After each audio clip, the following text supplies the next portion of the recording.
Gerakan Sumpah Pemuda Undang-Undang atau GSUU menggelar aksi demo di depan kantor Kejaksaan Negeri Lubuk Linggau dan menuntut Kejari tidak tebang pilih mengusut semua perkara tindak pidana terutama korupsi.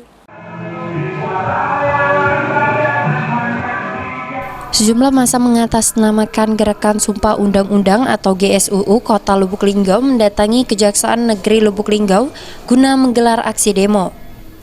Dalam orasinya, Ketua GSUU Lubuk Linggau menyampaikan beberapa tuntutan diantaranya mendesak Kepala Kejaksaan Negeri Lubuk Linggau untuk memproses seluruh laporan kasus-kasus korupsi tanpa tebang pilih, termasuk kompromi atau nego perkara.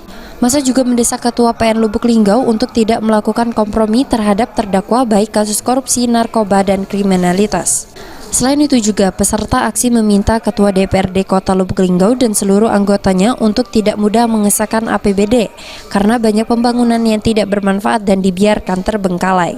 Untuk di sini pesan Bapak Kejari, mohon kasus-kasus apapun kasus-kasus yang dilaporkan oleh masyarakat, memang ada fakta dan data, tolong dituntaskan Pak. Tidak ada kata kompromi nego kasus. Sudahlah, kalau bisa di era Bapak Bayu ini ada yang masuk lagi, itu baik. Kami dalam penegakan hukum selalu dalam kesempatan berdasarkan pimpinan tertinggi kami Bapak Jaksa Agung bahwa dalam penegakan hukum itu tajam ke atas, humanis ke bawah, dan kedepankan hati nurani. Jadi itu yang menjadi pegangan.